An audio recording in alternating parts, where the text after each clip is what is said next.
இப்பொழுது தேர்வு நேரம்.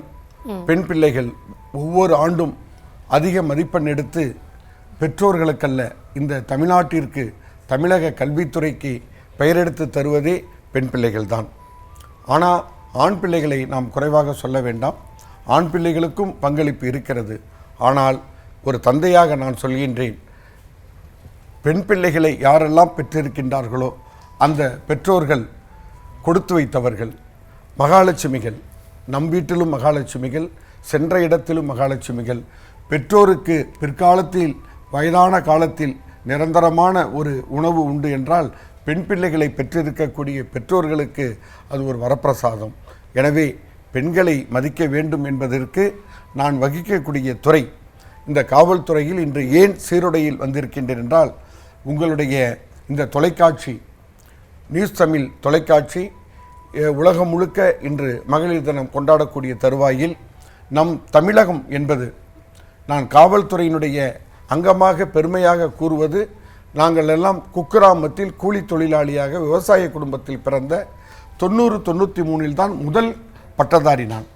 ஆனால் இன்று பெண்கள் மற்றும் குழந்தைகள் சிறார் குற்றத்தடுப்பு பிரிவினுடைய ஏடிஎஸ்பியாக இந்த இடத்தில் வருவதில் விட நான் தந்தையாக கையெடுத்து வேண்டிக் கொள்கின்றேன், பெற்றோர்களிடம் வேண்டிக் கொள்கின்றேன். உங்கள் பிள்ளைகளை சீரான முறையில் பார்த்து கொள்ளுங்கள். உங்கள் பெண் பிள்ளைகளை கவனமாக கையாளுங்கள். பெண் பிள்ளைகள் அதிக தொழில்நுட்பம் உள்ள அலைபேசிகளை அவர்கள் பயன்படுத்தும் பொழுது சரியாக கண்காணியுங்கள்.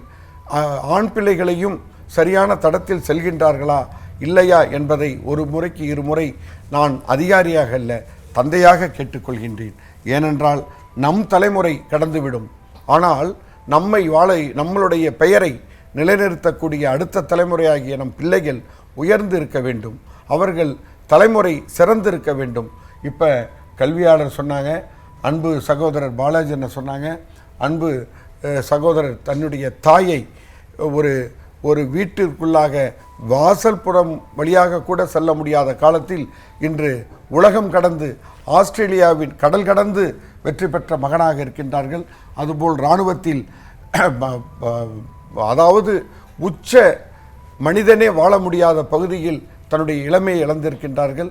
அதேபோல் கல்வித்துறை, பல் மருத்துவத்துறையில் இன்று ஒரு டீனாக இருக்கின்றார்கள் என்றால், இந்த 6 பேருக்கும் ஒரு தாய் என்ற ஒரு கரு இருந்தது. இந்த 6 பேரையும் சுமந்த வயறு ஒன்று இருந்தது. இப்பொழுது இந்த 6 பேரும் ஆண் மகன் என்று நிரூபிக்கக்கூடிய ஒரே இனம் என்ன என்றால் அதுதான் பெண் இனம்.